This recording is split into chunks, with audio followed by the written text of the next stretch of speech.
Shalom dan selamat pagi kepada saudara Kristus. Semoga kita terus diberkati oleh Tuhan Yesus, penyelamat kita. Minggu ini adalah Minggu Trinity yang ke-6. Ayat permulaan diambil daripada Filipi bagi 1 ayat 9 hingga 10. Dan inilah doaku, semoga kasihmu makin melimpah dalam pengetahuan yang benar dan dalam segala macam pengertian, sehingga kamu dapat memilih apa yang baik, supaya kamu suci dan tidak bercacat menjelang hari Kristus. Demikianlah firman Tuhan. Sebelum kita meneruskan kebaktian online, mari kita berdoa. Dalam Bapa, Anak dan Roh Kudus.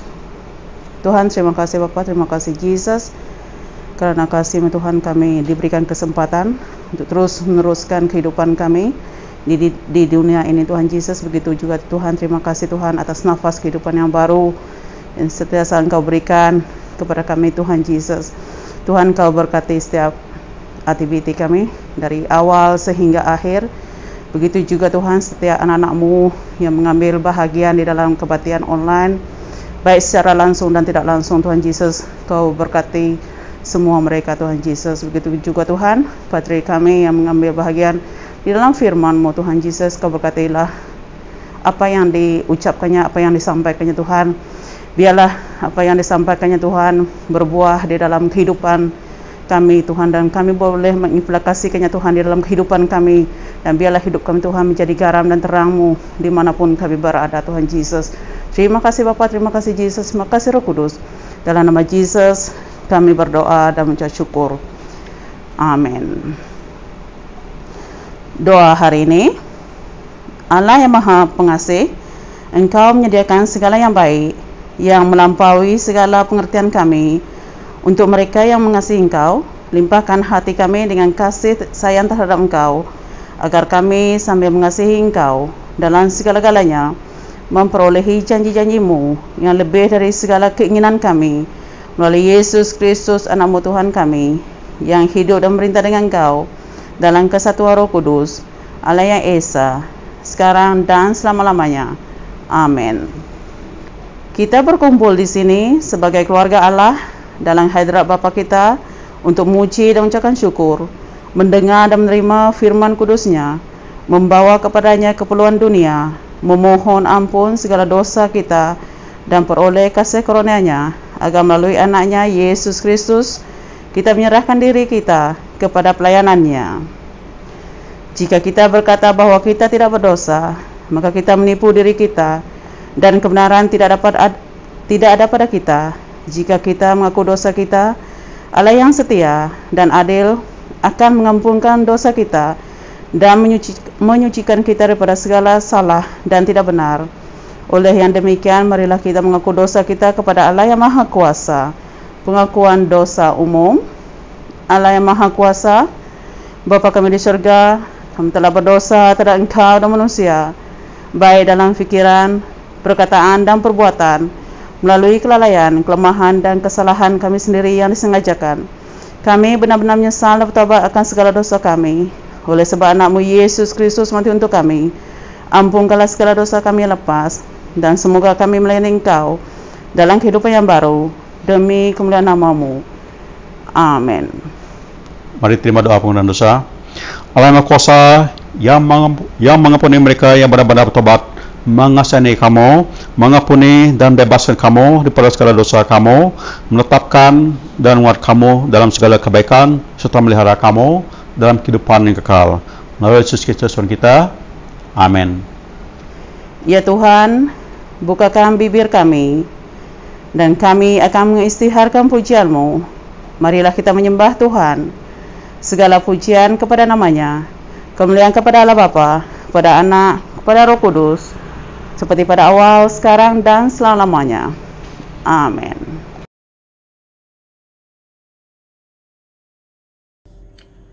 Shalom, selamat pagi. Jadi pada pagi hari ini saya akan membawa kita semua bersama-sama menaikkan pujian, penyembahan kita kepada Tuhan Yesus.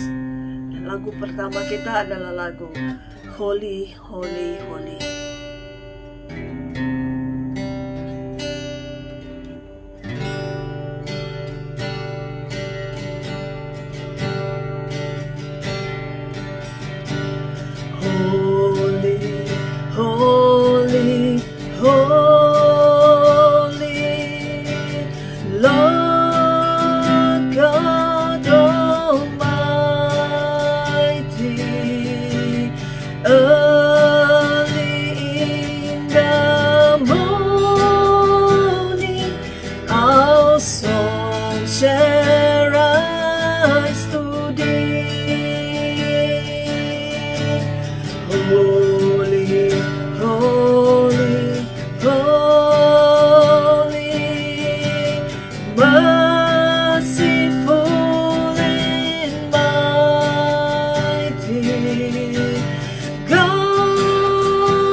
nafas muliakan-Mu, Yesus.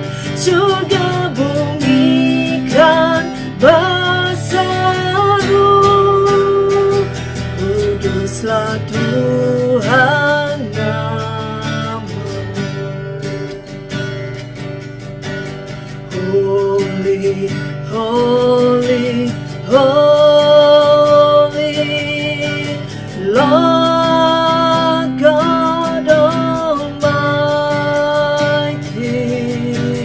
Early in the morning, our song shall rise to Thee. Holy, holy, holy, merciful and mighty, God in three persons, blessed Trinity. Segala pujian bagi-Mu, setiap nafas muliakan-Mu. Surga bumi kan berseru, kuduslah Tuhan nama-Mu. Ayo segala pujian bagi-Mu, haleluya. Segenap nafas muliakan-Mu, kami berseru. Surga bumi kan berseru, kuduslah Tuhan nama-Mu, kuduslah Tuhan nama-Mu. Yes Lord, kuduslah Tuhan nama-Mu. Segala pujian, hanya hormat, segala pujian bagi Tuhan kita Yesus Kristus. Haleluya, haleluya. Mari kita seterusnya nyanyikan lagu ini, karena kita tahu bahwa sekarang semakin menaik. Mari kita sama-sama kita berdoa, kita rendahkan hati kita, kita mencari Tuhan kita. Semoga Tuhan pulihkan negara kami, Tuhan pulihkan negeri kami. Haleluya, haleluya.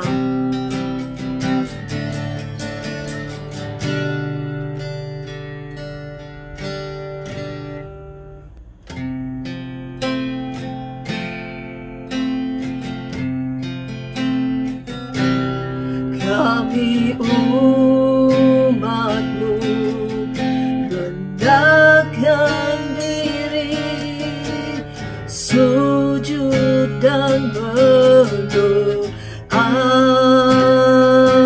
mencari wajah-Mu, berbalik dari jalan kami yang jahat.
bersama-sama nyatakan, kami umat-Mu, rendahkan diri, sujud dan berdoa, mencari wajah-Mu, berbalik dari jalan kami yang jahat. Oleh anugerah-Mu, ampunilah.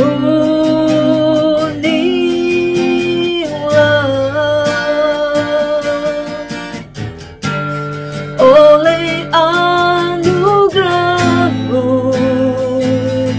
pulihkanlah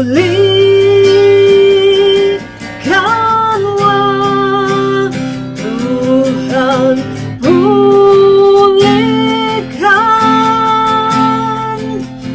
Bapa, pulihkan ya. Kembalikan bangsa kami kepadamu,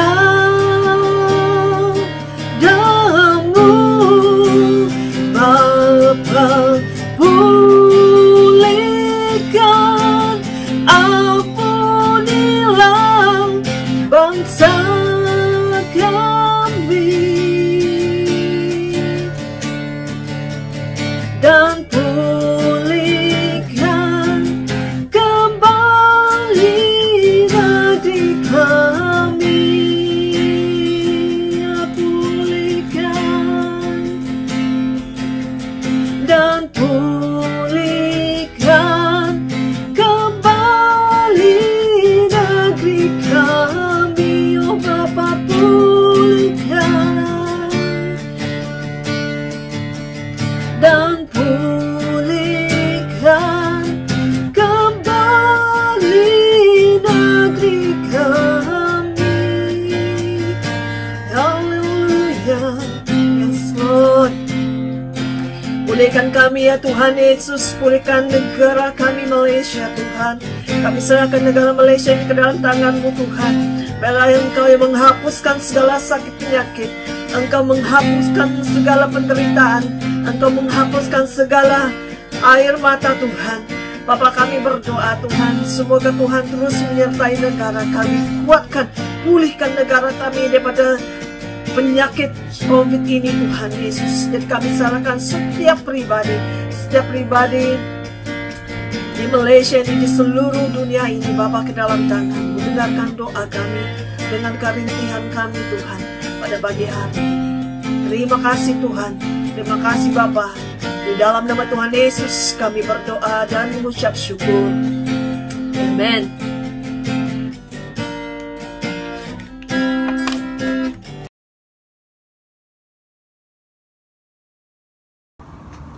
Shalom, selamat pagi. Bacaan saya itu ambil hari 2 Samuel 6 ayat 1 ngangkai 5 dan yang sambung 12 ngangkai 19.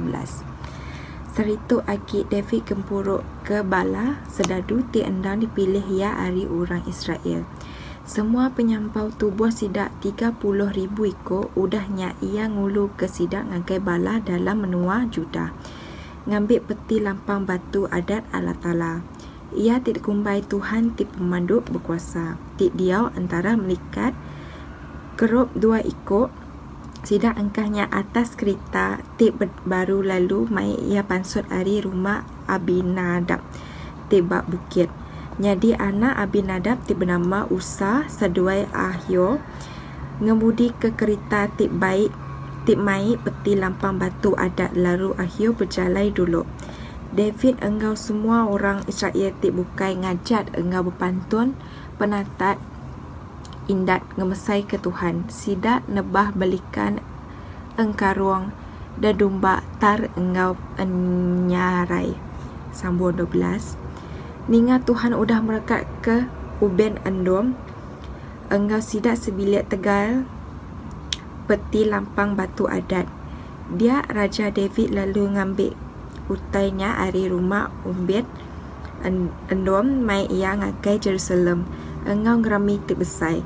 Udah sidaknya peti nyak berjalai 6 singkang. David ngasuh sidak baduk. Lalu enjuang sikut sapi. Engau sikut berdua stik ngembur ke piriang ngakai Tuhan. Jadi David empu garik ngenak kain linen. Tik dibelit ke bak punggung. Ngajak penampat indat. Ngemesai ke Tuhan. Ia engau semua orang Israel terbukai mai lepeti lampang batu adat ngagai Jerusalem. Engau panjang-panjang serta diumbat engau munyi terumpet. Serta peti lampang batu adatnya dibaik masuk ngagai negeri Jerusalem. Dia anak induk Saul bernama Mikal nyengok ari mua jendela serta terpedak ke Raja David. Ngingkang bak mua Tuhan. Ia lalu bergedik medak David. Sidak mai petinya lalu engkah ia bak langkau kain ti endang udah disedia ke David. Udahnya ia lalu merik piriang tunu engkau piriang. Selamat ngagai Tuhan. Tembuk ia miriang David lalu merekat ke orang mayo dalam nama Tuhan ti pemaduk berkuasa. Lepasnya ia lalu merik genap ikut lelaki engkau induk satengkang ruti engkau sekerat daging ti udah dipanggang engkau buah kismis. Lepasnya sidak belak pulai ke rumah diri empu magang. Tok jakuk Tuhan. Hari ini dia ambil daripada Mazmur 24 ayat 1 hingga habis. Mazmur Daud. Bumi dan segala isinya milik Tuhan. Dunia dan semua yang mendiaminya kepunyaannya. Dia memilih dunia di atas air dan meletakkan asasnya di samudera. Siapakah yang boleh naik ke bukit Tuhan dan masuk ke dalam rumahnya yang suci? Orang yang tulus tindakan dan fikiran, yang tidak menyembah berhala atau membuat janji palsu. Merekalah yang akan diberkati dan diselamatkan Tuhan dan dinyatakan tidak bersalah oleh Allah. Orang seperti itulah yang datang menghadap Allah. Mereka yang datang menyembah Allah Yakub. Bukalah pintu zaman purba seluas-luasnya. Raja yang mulia akan masuk. Siapakah Raja yang mulia itu? Dialah Tuhan yang perkasa, Tuhan yang penuh kuasa, yang berjaya dalam pertempuran. Bukalah pintu zaman purba seluas-luasnya. Raja yang mulia akan masuk. Siapakah Raja yang mulia itu? Tuhan yang maha kuasa, dialah Raja yang mulia. Semua kemuliaan kepada Bapa, Anak dan Roh Kudus seperti pada awal, sekarang dan selama-lamanya. Amin. Bacaan Perjanjian Baru diambil daripada Efesus bab 1 ayat 3 sampai 14. Terpujilah Allah dan Bapa Tuhan kita Yesus Kristus, yang dalam Kristus telah mengaruniakan kepada kita segala berkat rohani di dalam syurga. Sebab di dalam Dia Allah telah memilih kita sebelum dunia dijadikan, supaya kita kudus dan tak bercacat di hadapan-Nya. Dalam kasih Ia telah menentukan kita dari semula oleh Yesus Kristus untuk menjadi anak-anak-Nya sesuai dengan kerelaan kehendak-Nya, supaya terpujilah kisah kasih karunia-Nya yang mulia yang dikaruniakannya kepada kita di dalam Dia yang dikasihinya. Sebab di dalam Dia dan oleh darah-Nya kita beroleh penembusan, iaitu pengampunan dosa menurut kekayaan kasih karunia-Nya yang dilimpahkannya kepada kita dalam segala hikmat dan pengertian. Sebab Ia telah menyatakan rahsia kehendak-Nya kepada kita sesuai dengan rencana kerelaan-Nya, iaitu rencana kerelaan yang dari semula telah ditetapkannya di dalam Kristus sebagai persiapan kegenapan waktu untuk mempersatukan di dalam Kristus sebagai kepala segala sesuatu, baik yang di surga maupun yang di bumi. Aku katakan di dalam Kristus, kerana Di dalam dialah kami mendapat bagian yang dijanjikan. Kami yang dari semula ditentukan untuk menerima bagian itu sesuai dengan maksud Allah, yang di dalam segala sesuatu bekerja menurut keputusan kehendak-Nya, supaya kami yang sebelumnya telah menaruh harapan pada Kristus boleh menjadi pujian-pujian bagi kemuliaan-Nya. Di dalam Dia kamu juga, kerana kamu telah mendengar firman kebenaran, yaitu Injil keselamatanmu. Di dalam Dia kamu juga ketika kamu percaya dimenteraikan dengan Roh Kudus yang dijanjikannya itu.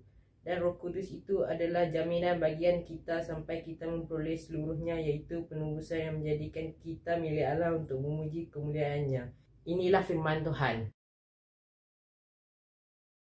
Bacaan Injil pada hari ini diambil daripada Injil Markus bagian 6 ayat 14 hingga 29. Kemuliaan kepada Yesus Kristus penyelamat kita. Markus bagian 6 ayat 14 hingga 29. Raja Herodes juga mendengar tentang Yesus, sebab namanya sudah terkenal dan orang mengatakan, Yohanes Pembaptis sudah bangkit dari antara orang mati, dan itulah sebabnya kuasa-kuasa itu bekerja di dalam dia. Yang lain mengatakan dia itu Elia, yang lain mengatakan dia itu seorang nabi, sama seperti nabi-nabi yang dahulu. Waktu Herodes mendengar hal itu, ia berkata, bukan, dia itu Yohanes yang sudah kupenggal kepalanya dan bangkit lagi. Sebab memang Herodeslah yang menyuruh orang menangkap Yohanes dan membelenggunya di penjara berhubung dengan peristiwa Herodias, istri Filipus saudaranya, kerana Herodes telah mengambilnya sebagai istri. Kerana Yohanes pernah menegur Herodes, tidak halal engkau mengambil istri saudaramu. Kerana itu Herodias menaruh dendam kepada Yohanes dan bermaksud untuk membunuh dia, tetapi tidak dapat. Sebab Herodes segan akan Yohanes, kerana ia tahu bahawa Yohanes adalah orang yang benar dan suci, jadi ia melindunginya. Tetapi apabila ia mendengarkan Yohanes, hatinya selalu terombang-ambing, namun ia merasa senang juga mendengarkan dia. Akhirnya tiba juga kesempatan yang baik bagi Herodias, ketika Herodes pada hari ulang tahunnya mengadakan perjamuan untuk pembesar-pembesarnya, perwira-perwiranya, dan orang-orang terkemuka di Galilea. Pada waktu itu, anak perempuan Herodias tampil lalu menari, dan ia menyukakan hati Herodes dan tamu-tamunya. Raja berkata kepada gadis itu, minta daripadaku apa saja yang kau ingini, maka akan kuberikan kepadamu. Lalu bersumpah kepadanya, apa saja yang kau minta akan kuberikan kepadamu, sekalipun setengah dari kerajaanku. Anak itu pergi dan menanyakan ibunya, apa yang harus kuminta? Jawabnya, kepala Yohanes Pembaptis. Maka cepat-cepat ia pergi kepada raja dan meminta, aku mau supaya sekarang juga engkau berikan kepadaku kepala Yohanes Pembaptis di sebuah talam. Lalu sangat sedihlah hati raja, tetapi kerana sumpahnya dan kerana tamu-tamunya, ia tidak mahu menolaknya. Raja segera menyuruh seorang pengawal dengan perintah supaya mengambil kepala Yohanes.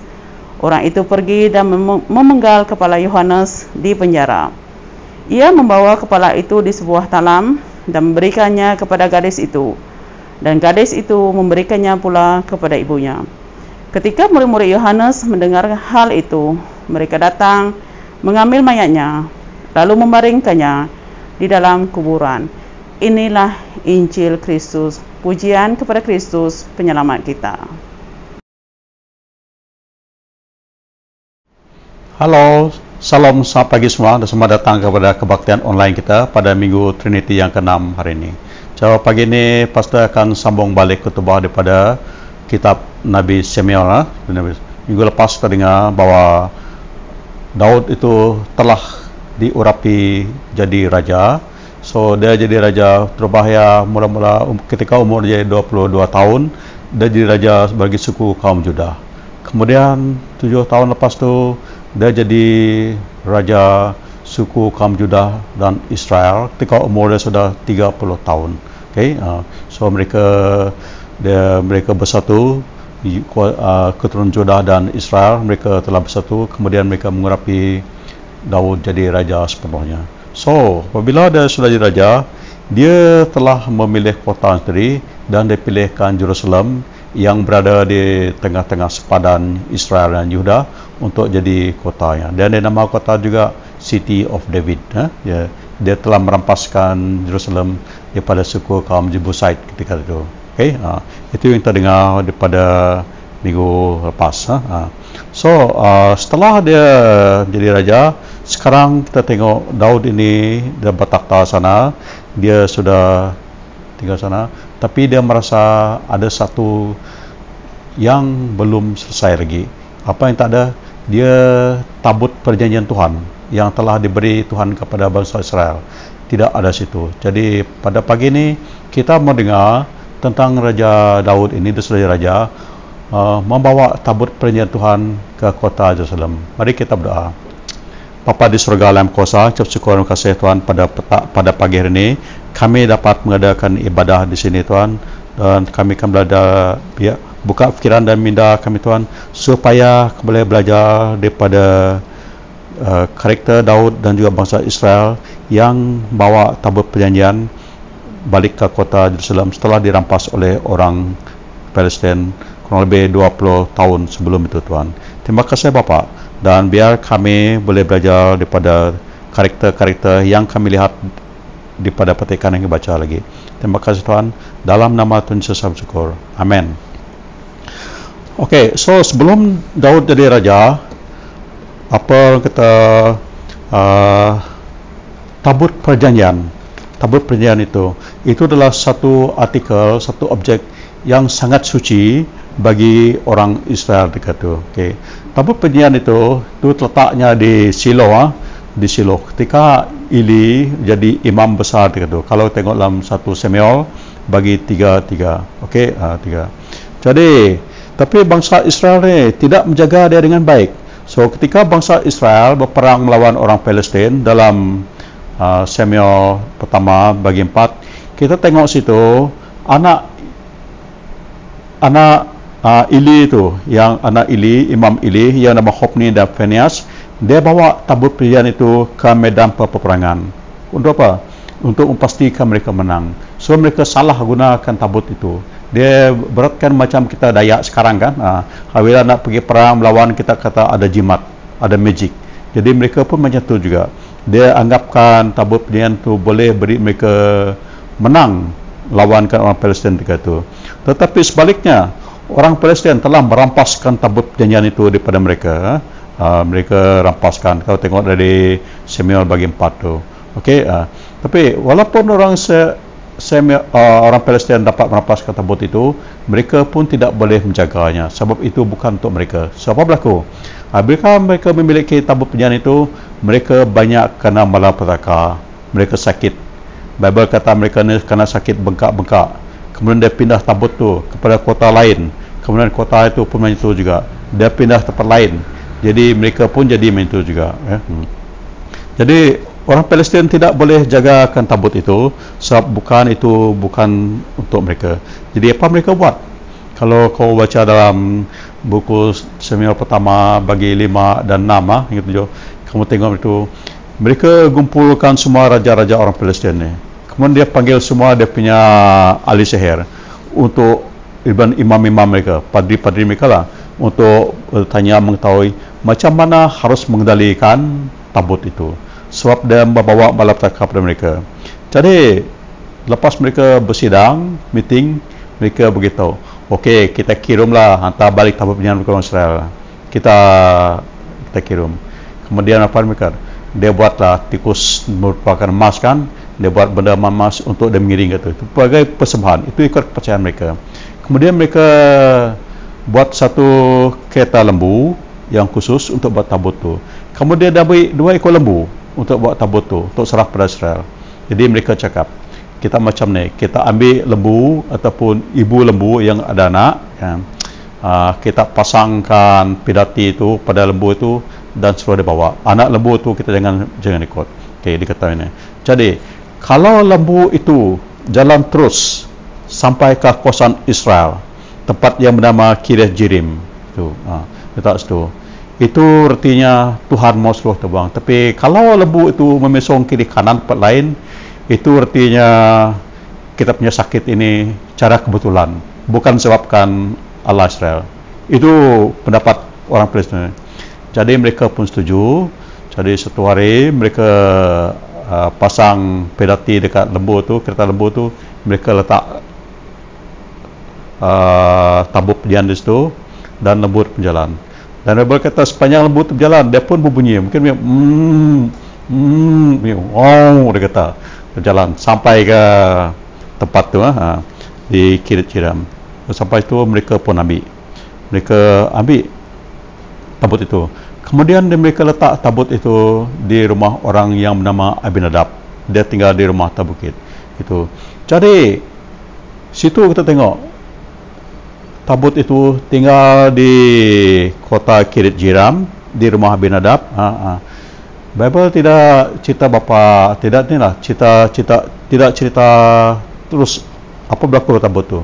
Tapi kita hanya tahu tabut itu tinggal di situ selama 20 tahun. Kau bayangkan 20 tahun tabut itu ada di situ, jadi orang tidak ambil tahu. Itu artikel yang paling suci, perkara yang kudus, ya. Saya kata kudus lah. Kudus bagaimana? Kenapa kudus tahu? Sebab tabut itu, pilihan itu melambangkan Tuhan ada situ. Sebab di situ mereka simpankan. Kalau kita baca di buku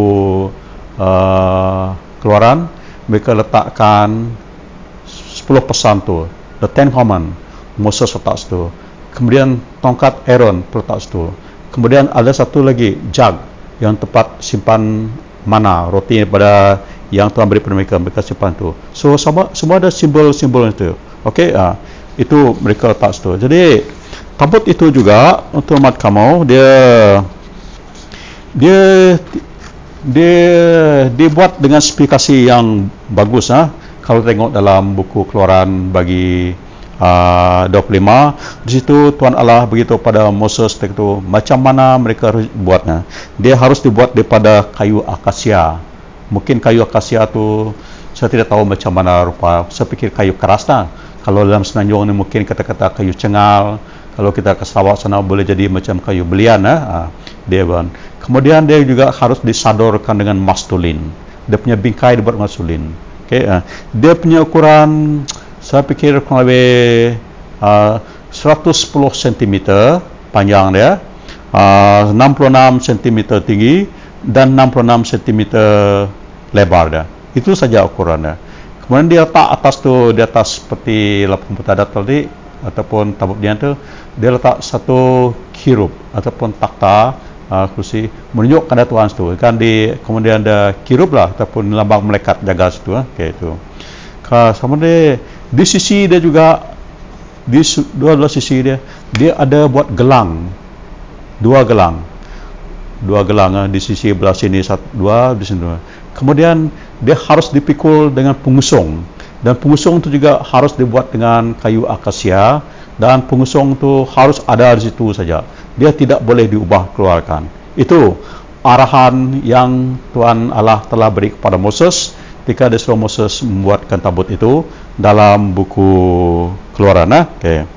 So itu latar belakang tabut penyanyian itu. Jadi sekarang tabut penyanyian itu sudah tinggal di di sana tadi sudah selama 20 tahun. Sudah lama 20 tahun dia tinggal situ. Tidak ada orang ambil tahu. Jadi Bible senyap daripada 1 Samuel bagi 6 tu senyap sampai ke yang kita baca hari ni, baru dia sebut perjanjian itu balik, baru dia cerita tentang tabut perjanjian itu balik. Jadi kita tidak tahu kenapa selama ni mereka senyap saja. Mungkin sekarang Daud sudah jadi raja kan, dia sudah bangun dari mimpi, dia tengok apa yang kurang sebagainya, dia ingat benda tu. Okay, jadi kita baca ikut lesson kita hari ini kita tengok daripada ayat 1 sampai ke ayat 6 tu. 2 Samuel bagian 6 ayat 1 sampai 5 lah saya baca. Okey. Sekali lagi Raja Daud mengumpulkan askar-askar yang terbaik di Israel sebanyak 30,000 orang. Baginda memimpin mereka ke Bali di Yehuda untuk mengambil tabut perjanjian yang disebut dengan nama Tuhan Yang Maha Kuasa yang bertakhta di atas kirub. Mereka mengambil tabut perjanjian itu dari rumah Abinadab di atas bukit, lalu meletakkan di atas sebuah kereta lembu yang baru. Kereta lembu itu diiringi oleh anak-anak Abinadab, Uzzah dan Ohio. Uzzah berjalan di samping kereta lembu itu dan Ohio berjalan di hadapan. Raja Daud dan semua orang Israel berjalan di hadapan tabut perjanjian sambil menari dan menyanyi dengan segenap tenaga. Mereka untuk menghormati Tuhan. Mereka bermain kecapi, gambus, rebana, keratong dan kerecap. Okay? So, di sini kita tengok Raja Daud ini, dia mau bawa tabut perjanjian itu balik ke Yerusalem. So, apa dia buat? Firman Tuhan mengatakan dia mengumpul askar dia yang terbaik. Saya tidak tahulah macam mana askar tidak baik, tapi si Tuhan kata mengumpul askar yang terbaik 30,000. Kau bayangkan 30,000 askar tu. Itu bukan jumlah sikit tau. Kalau 30,000 askar tu, seperti kita dalam Malaysia ni, boleh kata 2 division askar kurang-kurangnya. Siapa? Kalau satu batalion askar infantry, kekuatan dia baru 1,000 saja. Itu 1,000 banyak. Kalau satu regimen pun 1,000. Jadi kalau sudah 30,000 itu sudah cukup banyak tu. Jadi kau bayangkan, itu adalah satu perarakan yang besar ataupun pembarisan besar untuk membawa tabut perjanjian itu ke rumah Tuhan, buat ke Yerusalem. Jadi Daud ini buat persiapan yang bagus. Jadi kalau sampai 30,000 askar, kau bayangkan dia punya pentadbiran, bantuan khidmatan, makanan dia cukup banyak tu. Jadi, tapi itulah yang dilakukan oleh Raja Daud ini. Dia kumpul orang yang askar yang ramai untuk membawa tabut perjanjian tu. Dia pergi ambil tabut perjanjian dia ke rumah Abinadab yang terletak di atas bukit. So, apa dia buat sana? Saya tengok Raja Daud sini dengan semua orang Israel. So, bukan seorang lah. Apa dengan semua orang Israel, termasuk askar tadi. Mereka menyanyi dengan segenap tenaga untuk menghormati Tuhan. Itu ingat kita apa tau? Dasar bagi kamu, kita juga kalau kita memuji Tuhan, menyembah Tuhan, kita harus melakukannya dengan penuh tenaga kita, segenap hati kita menghormati Tuhan. Dan kalau kita menyanyi, kalau kita nyanyi Tuhan, kita bukan menyanyi orang tau, kita menyanyi Tuhan. Itu sangat penting. So dalam gereja sandak kita juga, kalau kita menyanyi, kita harus menyanyi dengan sepenuh hati kita. Sama ada kamu seorang sendiri, kalau kata Tuhan, harus dibuat dengan segenap tenaga kita. Kita tidak boleh nyanyi kata, oh sebab Padri suruh saya menyanyi. Tidak boleh itu. Kenapa? Kita kena beri penghormatan kepada Tuhan. Begitu juga tengok alat-alat mereka pakai itu digunakan kecapi, gambus, rebana, keratong dan kerecap. Kalau sekarang kita ada gitar, ada organ, ada trompet sebagainya. Jadi kita gunakan alat itu untuk memuji Tuhan. Dan mereka ni menari. Jadi kita juga kalau menari, harus menari Tuhan lah. Jangan kita menari untuk apa? Untuk memuaskan nafsu kita. Macam kita tengok dalam Injil kita baca tadi, itu menari juga, tapi dia menari untuk memujakan setan. Apabila memuja setan, apa berlaku? Setan minta benda yang tidak bagus, dia bunuh kita. Jadi kita tengok dalam Injil baca tadi, Herodias kan, dia pun menari juga, dia seorang menari. Tapi saya percaya itu bukan tarian yang untuk memuji Tuhan. Boleh jadi itu tarian itu orang kata sekarang dari 10 bogel sebagai. Kenapa? Mereka itu menghiburkan tetamu manusia yang datang kepada hari jadi Raja Herod itu. Tapi bagi kita orang Kristen, kita harus kurang-kurangnya harus mencontohi Raja Daud ini untuk menyanyi dan memuji Tuhan untuk sepenuh hati kita dengan segenap kekuatan kita. Itu yang kita harus lakukan. Okay? So David bangun dengan semua rakyat dia, askar-askar dia.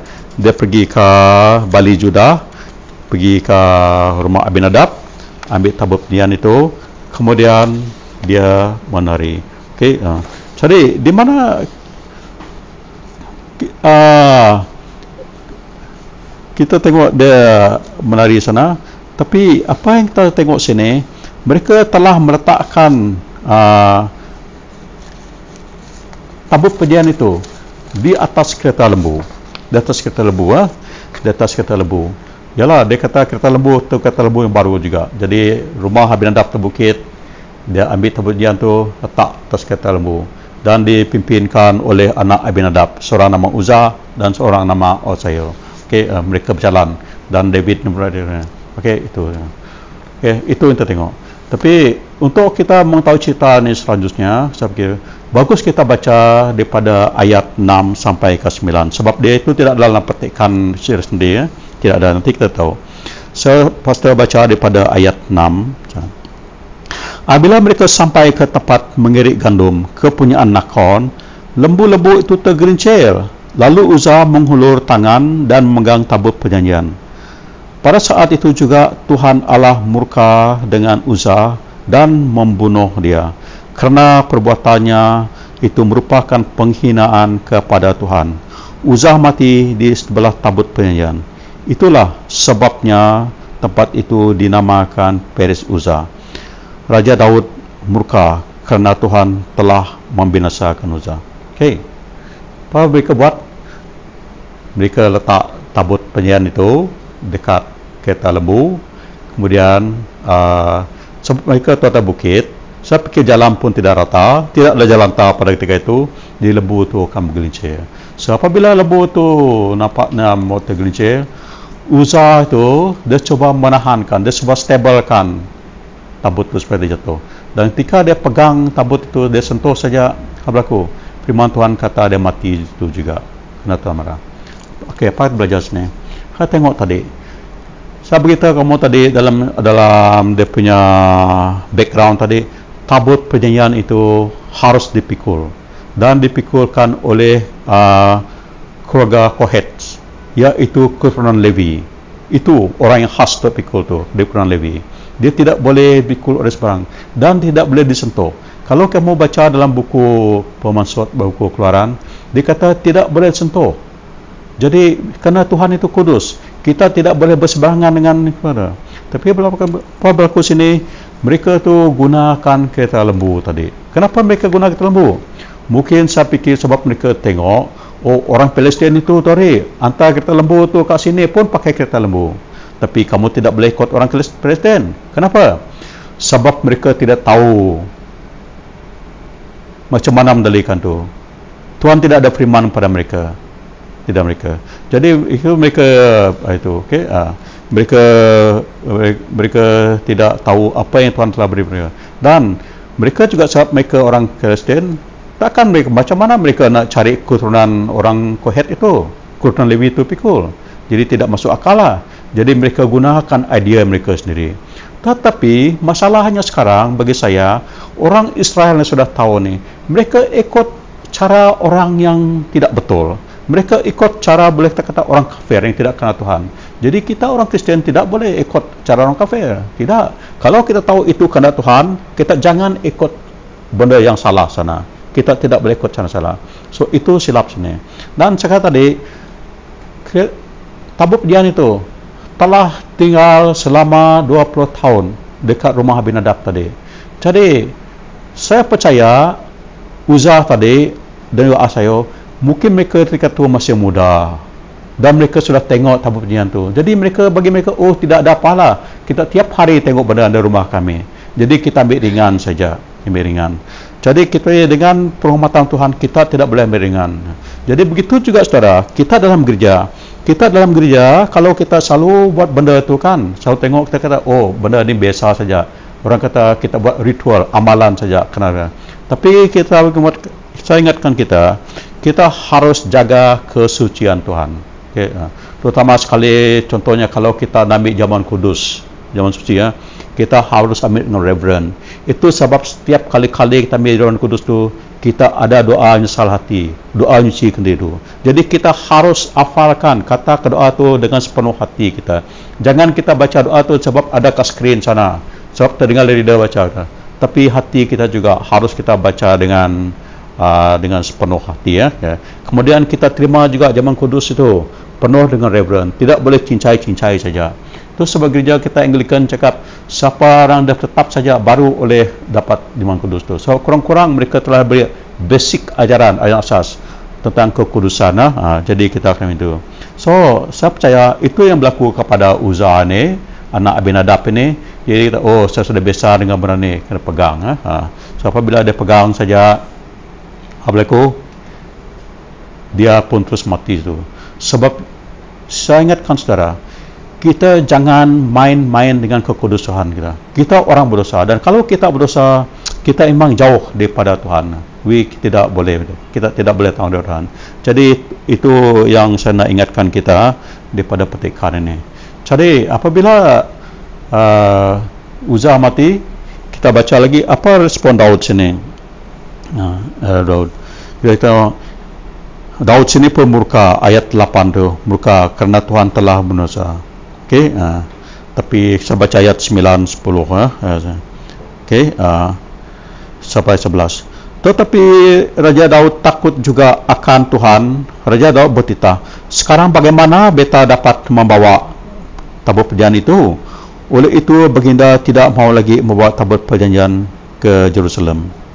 Sebaliknya baginda membawa tabut perjanjian itu ke rumah Obed-Edom, orang yang berasal daripada Gad itu. Tabut perjanjian berada di sana selama 3 bulan, dan Tuhan memberkati Obed-Edom serta keluarganya. Okay. So Daud tadi mereka perarakan besar, menandari dengan semua alat muzik mereka, sekarang tiba-tiba berhenti. Mungkin orang belakang, kenapa berhenti ya? Kenapa tiba-tiba senyap? Oh, semua senyap kerana seorang sudah mati. Di Daud punggiling kepala, tidak boleh. Saya tidak tahu sama ada Obed-Edom ini rela atau tidak perlu terima, ataupun raja suruh letak sana, dia pun letak. Okay. So mereka tinggalkan, berhentikan perarakan tadi, proses nanti berhentikan, semua sunyi sepi, letak tabut perjanjian dekat rumah Obed-Edom. So mereka baliklah. Tetapi firman Tuhan kata, selepas 3 bulan, Raja Daud mendengar Obed-Edom itu diberkati disebab tabut perjanjian itu. Apa dia buat? Firman Tuhan kata, dia kata ayat 11, Raja Daud mendengar bahawa Tuhan telah memberkati keluarga Obed-Edom dan segala yang ada padanya kerana tabut perjanjian. Maka Raja Daud pergi ke rumah Obed-Edom dan mengambil tabut perjanjian itu. Baginda memindahkan tabut perjanjian ke Jerusalem dengan perayaan besar. Okay. Dia pergi sana balik lepas 3 bulan dia ambil. Macam mana dia ambil? Dengan perayaan besar. Saya tidak tahulah sama ada besar macam mula-mula tadi. Dia tidak beritahu kita berapa puluh ribu askar yang dia bawa sini. Tapi itu yang bawa. Mereka bawa. So dia pun tidak beritahu kita macam mana mereka bawa tu. Tapi ayat 3, setelah orang itu mengangkat, sekarang dia mengangkat, artinya dia pikul. Dia tidak tak kata-kata. Dia jalan 6 langkah saja keluar, dia pun berhenti, dia buat persembahan, korban. Korban buku kita kata lembu jantan dan anak lembu. Kalau buku Iban dia kata lembu jantan dan berdos ya. Ada beza sikit. Tapi mau tahu kamu boleh baca dekat buku Tawarikh di situ Tawarikh dia kata lembu jantan dan 7 ram lah di lembah tu. So ada persamaan situ, tengok dia bersembah, dia buat persembahan apa, terima kasih lah, syukur pada Tuhan dia buat korban, persembahan korban. Kemudian tengok Raja Daud ni pun menari lagi. So sepanjang perarakan itu, sepanjang perjalanan daripada rumah Obed-Edom tadi pergi ke kota Jerusalem, dia ni menari dengan penuh semangat untuk menghormati Tuhan. Okey, dan tengok Raja Daud itu dia merendahkan dirinya bagi saya tahu. Dia tidak menggunakan pakaian raja. Dia hanya memakai kain linen pendek. Okay? Dia pakai ephod. Itu. Kain linen pendek itu, ephod itu adalah satu pakaian yang digunakan oleh imam-imam itu juga. Dan kita tengok Samuel dalam buku 1 Samuel kan. Itu juga pakaian yang ibunya beri kepada Samuel. Ketika Samuel melayan dengan Imam Eli ketika itu. Okay? Tapi yang saya tengok sini, Raja Daud ini, dia memuji Tuhan dengan penuh semangat dia. Kenapa? Sebab dia menghormati Tuhan. Yalah, dia kena menghormati Tuhan. Kenapa? Dia sadar juga bahawa dia raja pun disebab Tuhan panggil dia raja. Jadi dia sampai merendahkan diri. Dia lupa diri sebagai raja. Dia melandari bersama rakyat dia untuk memuji Tuhan sini. Saya percaya Daud ini seorang, walaupun dia raja, tapi kalau kata-kata sekarang lah, ini saya tengok adalah seorang raja yang betul-betul berjiwa rakyat. Sebab dia menyama diri dia dengan rakyat jelata. Okey? So, dia bawa tabut perjanjian itu. Dan segenap umat Israel bawa tabut perjanjian sambil bersorak-sorai. Bukan dengar, bersorak-sorai mereka menyanyi kebenaran. Diiringi trompet. Okey. So, sudah sampai. Apabila dia sudah sampai kota Jerusalem kan? Apabila sudah mau sampai kota Jerusalem, apa berlaku sana? Kita tengok bahawa Mikal pun nampak. Siapa Mikal tu? Mikal tu adalah putra Raja Saul, isteri Daud. Isteri Daud. Daud ini kahwin dengan Raja Saul tau. Kenapa? Sebab Saul sudah berjanjilah, kalau kau boleh bunuh Goliat, saya akan bagi anak saya kepada kamu. Tapi anak dia pertama tu orang ambil daripada Daud. Daud tidak kahwin dengan dia. Jadi Raja Saul bagi anak yang muda ni, Mikal, kepada Daud. Tapi kalau kamu baca dalam buku Samuel pertama tu, ada sebabnya juga bagi anak tu lah kahwin. Bukan sebab dia bunuh Goliat saja, tetapi Saul ni pun pembelit juga. Sebab dia nak merangkapkan Daud. Dia bagi anak dia sudah kahwin dengan Mikal. So Daud kahwin dengan Mikal. Jadi apabila dia mau sampai ke Jerusalem, tengok Mikal pun nampak di sana. Mikal nampak di sana. Saya baca dia.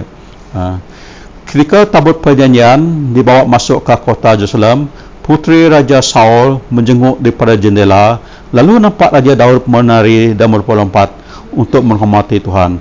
Mereka merasa muak melihat Raja Daud. Saya tidak tahu lah tinggi rumah macam mana rumah mereka dulu. Saya fikir tidak ada flat. Tapi saya bayangkan, mungkin mereka dengar orang menyanyi sana, bersorak-sorai, muji Tuhan. Mungkinlah Daud kata, "We bring the sacrifice of praise into the house of the Lord." Jadi mereka melompat-lompat. Mikal dengar lagu tu, dia pun pergi ke tingkap. Mungkin dia tengah betul kukus dia punya kiki sini. Dia kukus kita tengok, sebanyak kaya. Apa itu wayaku? Ngajak berkenyak kaya. Nak malu, nak marah dengan nak gari raja kaya. Dia tengok pakai apa? Pakai baju linen saja. Apa dia buat sini? Tengok. Mikal masa muak melihat Raja Daud. Dia masa muak. Dia tidak senang. Dia duduk di rumah saja. Orang lain tahu. Apabila tabut tu dah sampai ke Jerusalem, saya percaya orang lain semua ada dekat jalan sana, dekat street sana, sampai ke kota tu. Kenapa? Untuk sambut tabut perjanjian tadi dan juga sama-sama menyanyi. Tapi Mikal ni tidak. Dia tinggal di rumah saja. Mikal tinggal di rumah saja. Okey, itu berlaku. Kita tengok, kita baca lagi seterusnya. Okey. Kemudian mereka meletakkan tabut perjanjian di tempat di rumah yang sudah didirikan oleh Raja Daud. Dia buat kemah khas untuk tabut ni. Raja Daud mensembahkan korban. Dia buat korban saja. Korban lagi untuk menyenangkan hati Tuhan dan korban untuk memohon berkat. Untuk minta berkat Tuhan. Setelah Raja Daud mempersembahkan korban, baginda berkati rakyat dengan nama Tuhan Yang Maha Kuasa dan membagi-bagikan makanan kepada mereka semua.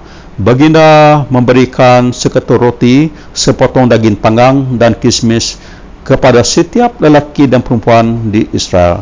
Selepas itu mereka pulang ke rumah masing-masing. Okey. So tu Raja Daud. Dia tidak balik ke rumah dulu. Dia tentukan tahunnya ada kemah. Kemudian dia buat persembahan, buat sacrifice. Dia beri mereka makan, pun dia bless mereka. Baru mereka balik. Tetapi kita tengok apa balik rumah. Ayat 20. Selepas itu apabila Raja Daud pulang untuk memberi salam kepada keluarganya, Mikal menemui baginda. Mikal berkata, pada hari ini Raja Israel telah sungguh-sungguh membuat dirinya terhormat. Raja telah bertelanjang seperti orang dugu yang tidak tahu malu di hadapan hamba-hamba perempuan milik para pegawai istana. Okey, so kau bayangkan Raja tahu dia cukup happy, cukup gembira tadi. Lepas sana dia berkati. Dia sudah berkatikan rakyat tadi menekan. Kemudian dia balik ke rumah. Saya fikirlah dia salam dia begitu sampai rumah tahu. Tengok sana, apa buka? Saya boleh bayangkan Mikal ni cekak pinggang dengan muka dan basam, mata dia beliak, lihat Raja Daud tu. Kemudian apa dia kata? Kamu ni betul tidak malu, dia kata. Kenapa kamu menerimanya tu sampai telanjang? Telanjang maksud itu tidak tahulah sama ada baju lenan tu transparan ataupun tidak, tapi bukan macam tu sepikirlah. Tapi dia sebab dia tidak pakai pakaian raja. Kenapa? Sedia sini kita tengok bahawa Mikal ini dia masih membangga diri dia putra raja lagi. Jadi bagi dia, kita sebagai putra atau putri tidak seharusnya sama standard dengan orang lain itu. Kita harus berpakaian macam ni, harus ada mahkota sini, tidak boleh. Tapi kamu ni berpakaian macam ni, dia kata. Itu raja, kata-kata bagi saya lah kata-kata Mikal. Tapi tengok Daud cakap sini dia, aku melari untuk menghormati Tuhan. Dia telah menolak bapamu serta keluargamu, lalu memilih aku sebagai pemimpin umat Israel. Aku akan terus melari dan bersedia dihina lebih daripada tadi untuk menghormati Tuhan. Engkau memandang rendah kepadaku, tetapi hamba-hamba perempuan itu menghormati aku. Itu jalan. Jadi kita tahu, kalau orang menghina kita juga, buat perkara yang betul memuji Tuhan, kita jangan berhenti. Sebaliknya kita terus memuji Tuhan, harus melayani Tuhan. Tengok kata-kata Daud tadi, aku bersedia dihina lebih daripada tadi, dia kata. Aku akan terus menari, dia kata. Jadi kita jangan kamu lemah semangat, kalau kata, oh kamu ni menyanyi tidak betul, kamu ni salah, semua kita macam tu. Tapi menurut kenapa tahu itu kamu jangan minta dihormati oleh manusia. Kamu mesti ingat, kita melakukan satu untuk Tuhan. Okay. Lebih baik kita menyenangkan hati Tuhan daripada manusia. Amin. Itu sangat penting bagi sama ada kamu pelayanan tidak kisah kamu apa tugas buat. Kamu baca Bible, kamu menyanyi, kamu berdoa sebagainya. Waktu pribadi kamu harus berdoa juga. Waktu pribadi kamu harus baca firman Tuhan juga. Waktu bersorangan harus kamu menyanyi juga. Mungkin orang katalah gila sano tu. Nak badu-badu menyanyi, tengah malam pun menyanyi. Orang kata kamu. Tapi kalau itu Tuhan, saya minta kamu supaya kamu teruskan saja. Jangan kamu lemah semangat. Mungkin orang menghina kamu sebagainya, membenci kamu jangan alah disebab penghinaan. Okay? Kita jangan macam Mikal tu. Orang semua memuji Tuhan, tapi dia tidak memuji Tuhan. Dia tidak punya. Itu ibaratkan kita dalam gereja tu. Kita dalam gereja itu juga. Kadang-kadang orang menyanyi, kita pun tidak menyanyi. Kita diam saja, tengok saja. Kita bangun berdiri sebab takut nanti ditegur oleh padri, jadi pun diri. Tetapi orang menyanyi, kita tidak menyanyi. Mulut kita kebut pun tidak, tepuk tangan pun tidak, sedangkan tangan tidak sakit. Dan kalau orang menari kadang-kadang, wah gila sano tu. Kalau orang menyanyi dengan penuh semangat, kita, wah tunjuk-tunjuklah tu. Kita tidak boleh menghakimi mereka di petas-petas menyanyi. Sama ada dia menunjuk-nunjuk ataupun dia dengan ikhlas, itu Tuhan yang tahu. Jadi kita apabila kata mari kita puji Tuhan, kita sama-sama aja puji Tuhan. Amin. Jangan kita bakal Mikal tu. Orang ramai semua memuji Tuhan tapi dia tidak. Dia tidak ambil bahagian. Dia tidak ada hati untuk Tuhan itu. Dia hanya ingatkan diri dia sebagai putra raja, putri raja saja. Itu ya. Jadi saya beritahu kamu, kita tidak boleh macam itu. Okey. Bila dalam gereja beritahu kamu tidak ada penonton. There's no spectators. Semua harus ambil bagian. So saya beritahu dulu kamu, Yang duduk di belakang sana, semua bangun puji Tuhan. Jangan kamu macam duduk belakang tu macam apa? Untuk melihat orang saja, untuk menghakimi orang dan sebagainya. Tidak. Kita harus sama-sama memuji Tuhan. Semua harus ambil bahagian. Yang depan itu dipimpin kita dan kita harus ikut dia. Macam Raja Daud tadi, dia pimpin bangsa rakyat dia dan rakyat dia semua ikut dia. Jadi kita punya itu juga. Itu bukan satu persembahan ataupun show untuk menunjukkan orang di dalam gereja. Kita melakukan benda Tuhan. Jadi kita harus sama-sama memuji Tuhan, sama-sama ambil bahagian, sama-sama kita melibatkan diri kita. Okey, itu yang berlaku. Jadi apa kita tengok sini? Tengok ayat akhir sekali. Mikal putri Saul tidak mempunyai anak seumur hidupnya. Kenapa dia tidak punya anak seumur hidup? Apa sebabnya? Apa sebabnya? Ya, pernah tak kamu tanya apa sebabnya? Okey, pada zaman dulu kalau orang tu tidak mempunyai anak, itu kadang-kadang itu boleh katalah macam satu contoh Tuhan tidak berkenan dia, tidak dia berkati juga. Okey, itu juga. Tapi kenapa boleh tak secara logiknya lah, coba saudara fikir, kenapa dia tidak punya anak? Boleh tak kamu bagi saya idea yang agak lucu sikit? Okey, saya fikir, bagi saya, dia boleh tidak anak yang tambah sekali ya, itu tadi Tuhan tutup rahim dia, sorry berkati. Mungkin Tuhan tidak mau menghapuskan apa tu keturunan Raja Saul tu. Sebab Raja Saul sudah mangkat. Dia punya anak yang terbaik, Jonathan pun sudah mangkat. Anak yang lain pun sudah mangkat. Jadi dengan tidak melahirkan anak ini, tidak ada lagi keturunan Raja Saul dalam bumi ini. Orang yang tidak mau mati Tuhan. Okey? Itu boleh jadi satu sebab. Tapi satu sebab tadi mungkin tu Tuhan sudah tutup kedapnya rahim. Tapi bagi saya, kalau kamu boleh setuju dengan saya lah, saya tidak setuju. Macam ni begitu. Daud itu dia raja. Dia mempunyai banyak isteri. Ini isteri yang bapa saya tahu lah. Dia sebab isteri ada banyak. Bapa ada ibu-ibu dia nak payah nak bawa nanti duduk dengan aku lah daripada sekarang ni. Bisik bini bukai lagi. So tidak pernah kan Tuhan. Laban David ngai tinduk ngaya lagi. Tidak. Kenapa mau manja-manja ke dia kalau dia menghinakan David? Kan macam itulah. Okey. So itu juga sebabnya kenapa dia tidak ada anak, disebab dia menghinakan Tuhan dan juga dia menghinakan Daud. Jadi secara ringkasnya petikan tengah hari ini begitu kamu, kita harus memuji menyembah Tuhan dengan sepenuh hati kita pada Daud. Yang kedua, kita harus membuat kerja Tuhan ini ikut kehendak Tuhan. Kekudusan Tuhan tu kita harus reverent, jangan irreverent, harus reverent. Kalau benda tu bukan tugas kamu, jangan kamu lakukan benda tu sebarangan. Okay? Macam altar kita, memanglah kamu tidak nampak Tuhan situ, tapi kita kata kalau dalam gereja kan kita kata tempat tu yang kudus, kita harus jaga tempat tu, jangan kita mencemarkan dan sebagainya. Tidak bagus. Jadi kita harus betul lah, apa yang kita gunakan untuk Tuhan juga, apa yang kita gunakan untuk Tuhan kan, kita jangan gunakan untuk perkara lain. Contoh macam ni, kita ada alat musik, kita kata alat musik ini khas untuk gereja memuji Tuhan. Kita jangan kan ambil alat musik nanti kita buat gunakan apa karaoke ke rumah lagu-lagu duniawi.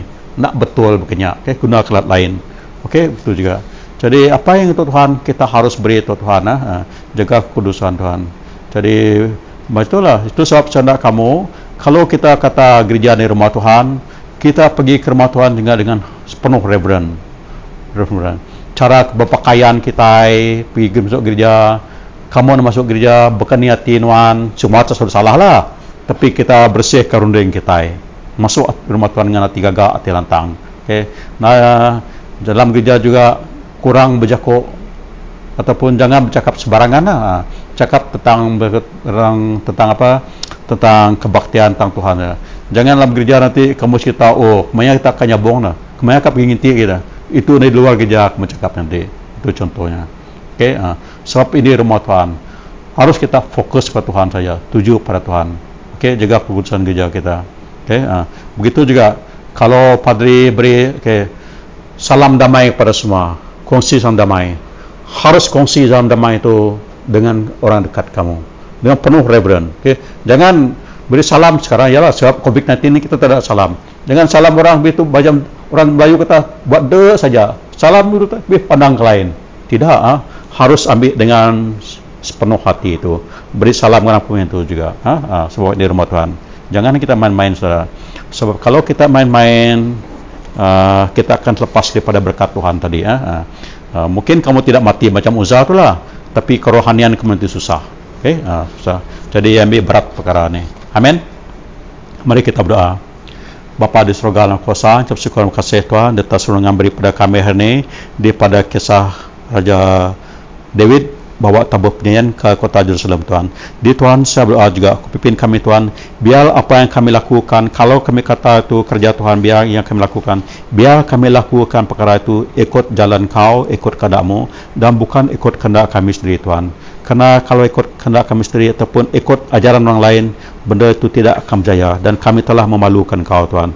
Terima kasih Bapa, ingatkan kami hari ini supaya kami menjaga kekudusan kami, supaya kami juga Tuhan sentiasa punya hati untuk memuji, menyembah Engkau, lakukan pujian Engkau dengan sepenuh semangat, sepenuh hati kami Tuhan. Terima kasih Bapa, segala bersyukur beri padamu. Dalam nama Tuhan Yesus bersyukur. Haleluya. Amin. Tuhan kasihilah kami, Kristus kasihilah kami, Tuhan kasihilah kami. Kemuliaan kepada Allah yang Maha Tinggi dan damai sejahtera kepada umatnya di bumi. Tuhan Allah Raja Surgawi, Allah dan Bapa yang Maha Kuasa, kami menyembah Engkau, kami ucapkan syukur kepada Engkau, kami memuji Engkau kerana kemuliaan-Mu. Tuhan Yesus Kristus, Anak Tunggal Bapa, Tuhan Allah, Domba Allah yang menanggung dosa dunia, kasihilah kami. Engkau yang duduk sebelah tangan kanan Bapa, terimalah doa kami. Engkau saja yang kudus, Engkau saja yang Tuhan, Engkau saja yang Maha Tinggi, Yesus Kristus dengan Roh Kudus, dalam kemuliaan Allah Bapa. Amin.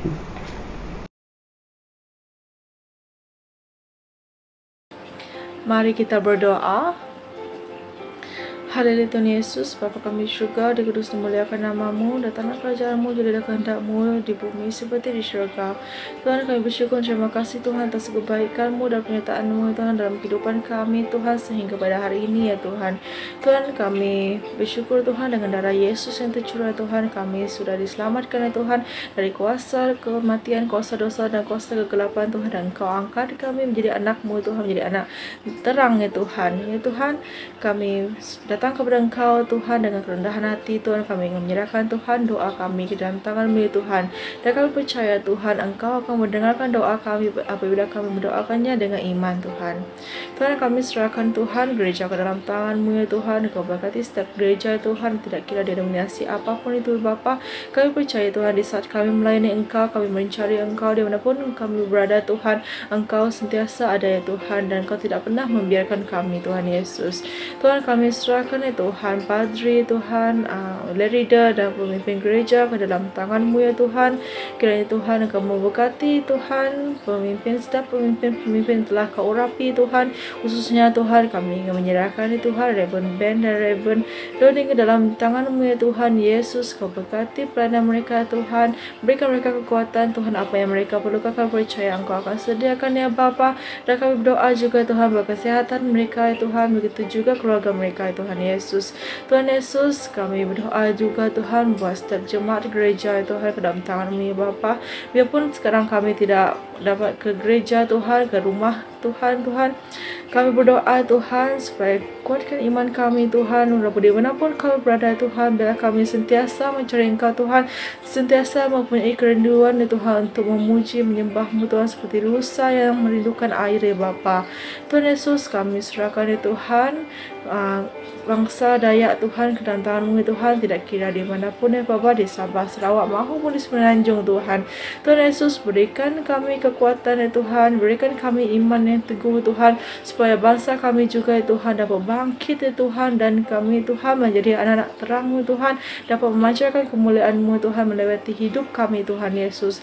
Dan biarlah kami tidak mudah terperdaya Tuhan dengan apa yang dunia berikan kami Tuhan. Kami tidak mudah untuk menjual iman kami Tuhan, kerana kami tahu Tuhan hanya Yesus satu-satunya jalan kebenaran Tuhan dan kehidupan Tuhan. Tiada siapa yang Tuhan dapat datang kepada Engkau Bapa melainkan Yesus Kristus Tuhan.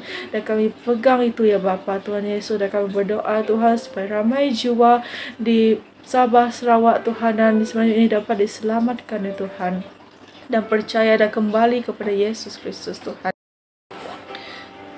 Ya Tuhan, kami juga mau berdoa ya Tuhan pada negara kami Malaysia. Tuhan, kami bersyukur ya Tuhan atas kemerdekaan yang telah Kau berikan bagi negara ini ya Bapa. Tuhan, kami serahkan ya Tuhan pemerintah ya Tuhan dalam tangan-Mu ya Tuhan, bagi setiap pemimpin yang memerintah negara ini Tuhan.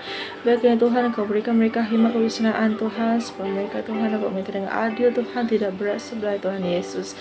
Tuhan, kami berdoa ya Tuhan bagi setiap rakyat juga Tuhan dalam negara ini Tuhan, biarlah kami dapat hidup rukun Tuhan, dan kami saling membantu antara satu sama lain Tuhan, walaupun kami berbeza agama, kaum dan budaya Tuhan Yesus. Tuhan Yesus, kami berdoa juga ya Tuhan bagi kestabilan politik dan ekonomi di dalam negara ini ya Tuhan.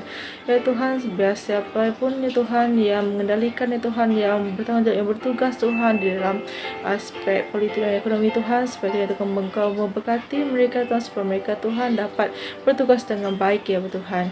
Tuhan, kami berdoa juga ya Tuhan buat rantaian COVID di dalam Malaysia yang semakin meningkat Tuhan. Kami berdoa ya Tuhan supaya rantai ini Tuhan dapat diputuskan ya Tuhan, dan kami percaya tidak ada yang mustahil bagimu ya Tuhan Yesus.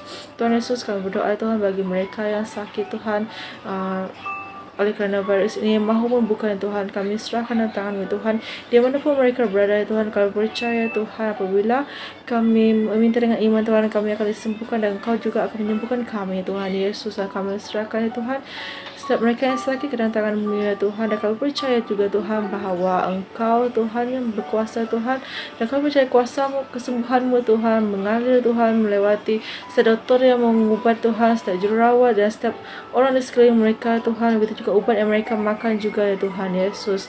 Tuhan Yesus, kami berdoa ya Tuhan buat dunia ini Tuhan. Ya Tuhan, setiap negara yang mengalami masalah mereka masing-masing, kami percaya Tuhan bahawa setiap anak-anak-Mu yang di luar sana juga mendoakan mereka Tuhan Yesus. Dan kami percaya Tuhan, Engkau Tuhan tidak pernah membiarkan doa anak-anak-Mu Tuhan, bahawa Engkau mendengar, dan kami percaya juga Tuhan bahawa Engkau akan mengenapi setiap doa anak-anak-Mu Tuhan sesuai dengan cara dan waktunya Engkau ya Tuhan Yesus. Tuhan Yesus, kami serahkan ya Tuhan doa ini ke dalam tangan-Mu ya Tuhan, dan kami berdoa juga Tuhan bagi mereka yang mendengar servis online ini Tuhan. Kami percaya Tuhan bahawa Engkau akan mendeguhkan mereka, dan kami percaya Tuhan biarlah melewati kebaktian online ini Tuhan, kuasa-Mu juga mengalir Tuhan bagi setiap anak-Mu yang mendengarkan firman-Mu ya Tuhan Yesus. Tuhan, terima kasih Tuhan Yesus. Ini doa kami Tuhan, kami serahkan ke dalam tangan-Mu yang kudus, hanya melalui nama Yesus Kristus Tuhan dan Juru Selamat kami, dan semua yang percaya katakan amin. Pengakuan Imam Para Rasul. Aku percaya kepada Allah, Bapa yang Maha Kuasa, Pencipta syurga dan bumi. Aku percaya kepada Tuhan Yesus Kristus, Anak Tunggal-Nya. Dia dilahirkan oleh anak darah Maria dengan kuasa Roh Kudus. Dia menderita di bawah pemerintahan Pontius Pilatus, disalibkan, mati dan dikebumikan. Dia turun antara orang yang mati. Pada hari yang ketiga, Dia bangkit, Dia naik ke syurga dan duduk sebelah tangan kanan Bapa. Dia akan kembali menghakimi orang masih hidup maupun yang sudah mati. Aku percaya kepada Roh Kudus, Gereja Katolik yang kudus, persaudaraan orang-orang yang soleh, pengampunan dosa, kebangkitan orang mati, dan kehidupan yang kekal. Amin. Doa kesyukuran persembahan. Tuhan, Kau besar, berkuasa, mulai indah dan agung, kerana segala-galanya di syurga dan bumi milik-Mu. Semuanya datang daripada-Mu, dan kami hanya melangkan kepada-Mu apa yang semuanya milik-Mu. Marilah kita berdoa seperti yang diajar oleh penyelamat kita. Bapa kami di syurga, kuduslah nama-Mu, datanglah kerajaan-Mu, kehendak melaksanakan di bumi seperti syurga. Berilah kami pada hari ini makanan kami seharian. Ampunkanlah dosa kami seperti kami mengampuni mereka yang berdosa terhadap kami. Janganlah bawa kami dalam pencobaan, tapi selamatkan kami daripada kejahatan. Kerana kerajaan, kuasa dan kemuliaan milik-Mu sekarang dan selama-lamanya. Amin. Okey, cukup pada.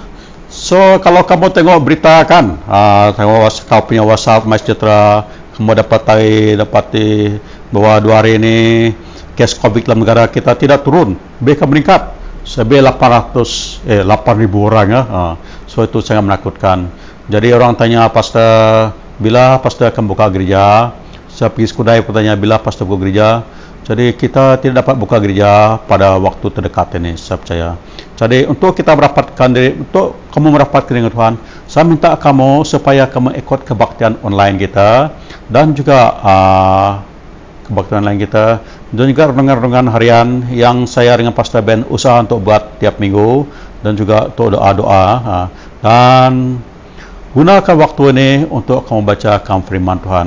Macam tadi Pastor cerita minggu ni, bulan ni Pastor cakap daripada khutbah daripada buku Nabi Samuel. Saya nak kamu bacakan tu supaya kamu boleh dapat gambaran apa yang berlaku dalam petikan-petikan yang kita baca tu. Itu cara. Dan sentiasa ada perhubungan terus sama lain lah. Okay? Jadi kalau kamu belum daftar diri kamu untuk vaksinasi, saya minta kamu daftarkannya, okay? Sebab benda ini penting. Bukan kata kamu tidak sakit, tapi kurang-kurangnya untuk melindungi diri kamu. Okay? Dan sebab keadaan sekarang sangat serius, coba kita elakkan melawat kawan. Saya tidak berkenan sangatlah. Kita ni suka pengerami, contohnya birthday party, anniversary sebagai.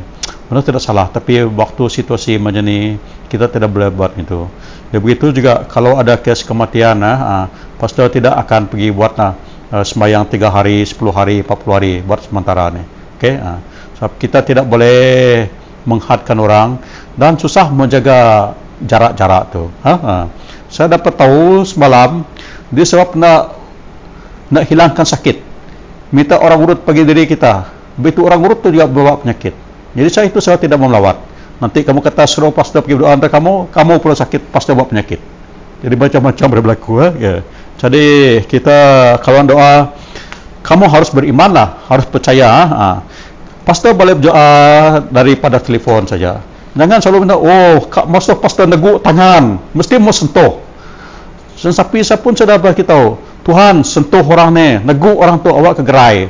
Cukuplah tangan Tuhan. Lagi berkuasa, besar tangan Tuhan pada tangan pastor. Nanti kalau hendak pastor pergi juga, pastor bukan letak tangan je, bahkan kaki pun pastor letak atas kamu. Kalau tak sangat. Okey. So, harus percayalah. Percaya doa tu boleh nyembuh kamu. Sama ada pastor ataupun kawan-kawan. Jangan kata, aku bedak YouTube tu, orang tu bersapi, tak tangan kau ya. Kita selalu sebab banyak sangat YouTube, banyak sangat dengar ceramah-ceramah orang lain. Jadi kita punya tu juga, kalau tidak ada letak tangan kita kata tidak sah. Tidak boleh itu, kita beriman percaya Tuhan. Okey? Jadi untuk kita jaga kesihatan kita, saya minta kamu banyak stay at home, jaga kesihatan kamu, stay healthy, tinggal dalam kasih Tuhan dan juga stay positif dan juga stay in touch supaya kita sentiasa berhubung. Okey, sekian, terima kasih. Coba doa berkat kita. Semoga Tuhan berkati dan melihara kamu, semoga Tuhan baik hati dan murah hati kamu, dan semoga Tuhan berkenan pada kamu dan beri kamu kesejahteraan. Allah Tritunggal Kudus menjadi kamu teguh dalam iman dan kasih sayang, melindungi kamu sepanjang masa serta membimbing kamu dalam kebenaran dan damai sejahtera. Dan berkat dalam kuasa Allah Bapa, Allah Anak, Roh Kudus segala pada kamu pada sekarang sampai selama-lamanya. Amin. Pergilah dengan damai sejahtera, melayani mengasihi Tuhan dalam nama Kristus. Amin.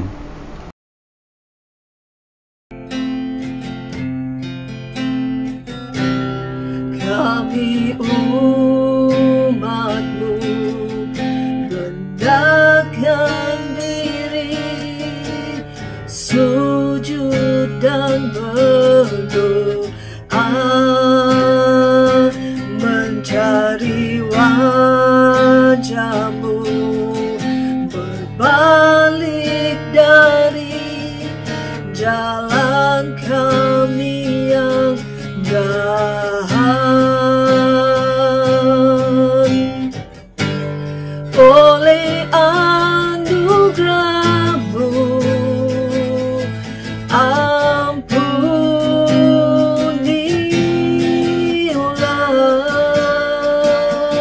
yes Lord. Oleh anugerah-Mu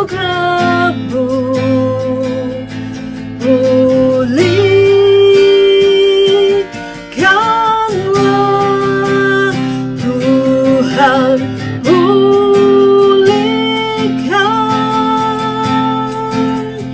Bapa, pulihkan,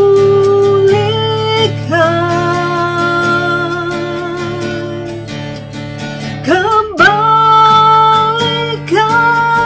bangsa kami kepadamu,